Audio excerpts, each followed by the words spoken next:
Here's a casual deck that I put together that I've played actually online, and of course online and just for fun. If any of you have played it, the cards are very overpowered, and I know I'm one of the people who play really overpowered cards there. But I like these days to make decks that I have in real life, and then I also play online. When I saw Herald of Kozilek when it was uh, revealed, I thought, oh, that's a great card. So I built a deck around it. So it's got two of these. I'm just showing one just to be the headliner for the deck. It's got a couple of salvage drones. Of course, it's got ingest, so you always want to have some ingesters so you can use those cards that were exiled. Also, it's nice that when it dies, you can do a draw and discard. There's two of them. Then the Kozilek Sentinel. It gets a little boost. It gets +1 every time you play a colorless spell. It acts a little bit like as a wall to stall your opponents, and I don't mind using it. Again, these decks are very underpowered. I'm using 3 of these, just with the cards that I pull. Then here's a flyer. It's a very low-powered flyer, but it's also an ingester that's very good. But it's only a 1/2, of course. Then, of course, one of the two pairs of I would call them half lords, Tide Drifter, and the other one is, let me see if I've got it in here. Pretty sure I have it in this deck. Well, I'll show it later. But anyways, so Tide Drifter is the wall part. So it's really a 0/5, and your other colorless creatures gets +0/+1. I think Cans of Tarkir has the same thing for warriors, where they have a +1/0 and a 0/+1 lord. Pilgrim's Eye, it's a reprint, a flyer, and it allows you to search for a land, which is really good. But it's only a 1/1. Unless you equip it, it's going to do nothing for you.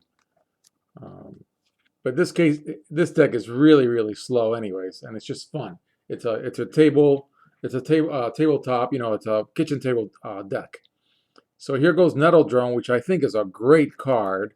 I've got 2 of these. And Nettle Drone is awesome, especially when everything in your deck is colorless, because every single time you drop something, you can hit for 1. And of course, it says to each opponent, which of course is tailor-made for multiplayer, which I'm not playing. Then Ruination Guide is the other half-lord, and it says other colorless creatures you control get +1/+0. And it's also an ingester that's very nice. Then you got a flyer, which is very helpful. And then it also drops a token. Very useful, 3/2/1 Eldrazi Sky Spawner. I've got 2 of those. Then your Benthic Infiltrator, which is basically your invisible stalker for this era of Standard. It's unblockable, and it's got ingest. This is a great creature. I can't wait later on to build a bunch of decks with this card in it with various equipment. Vile Aggregate is also very good. It's a 3x5, and the X is the number of colorless. So you got to make sure you don't get board wiped and then drop this, because then you're just dropping a wall. You're dropping a 3/1/5. Then you have your Trample Common. This is a limited creature. This is your kitchen table card, definitely. It's only a 4/3/4, and it does have Trample. I've got 2 of them in here. Oracle of Dust, another limited card. Again, for 2 colorless, you can draw a card, discard a card by using one of the cards that you already ingested earlier. It's all right. I mean, in a competitive setting, it's completely unplayable, but we're talking here about a very fun deck.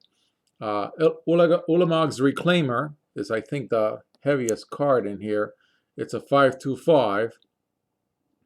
And of course, you can return a target instant or sorcery card from your graveyard to your hand by taking one of the cards that you already previously ingested. So again, I'm just going to put the headliner on the left while I go through the non-creatures. This is a very fun, relaxing deck. It's not aggressive. I'm using a common and uncommon, a playset of Avacyn and Restored that I had laying around that I never did anything with, and I'm pulling cards from that set to make all these fun decks. And this is the first one that I'm showing on the YouTube channel. So here's Angel's Tomb, which is really nice. Every time you play something, you play a creature, you get a 3/3 flyer at that turn. I put 2 of them. Then your little 1 for 2. Again, it's not a lightning bolt, which would be a 1 for 3, but this is all right. And the nice thing about it that complements Battle for Zendikar is that it exiles if it kills, which I think is very good for this particular deck. Then Tormenter's Trident is a 2, equip 3, and it gives it a really big boost. Something really nice to put on your Benthic Infiltrator. Let me see if I can find the Infiltrator while I'm talking about this. Yeah, this is a really nice pairing. So 1/4, you put the equipment on it. Now all of a sudden you have a 4/4 for 3. Not that bad. It's a slow deck. It's fun. Vanguard's Shield again makes something really fat to block. A great blocking artifact equipment. Put 2 of them. Then Horribly Ori, of course. It's got a limitation. It only counters with converted mana cost 4 or less, and it has to be a creature. That can be very limiting. But again, I mean, you're going to be playing this deck with your friends. It's all right. You just got to make sure that they don't come out with a deck that's playing Jason Mind Sculptor or something like that.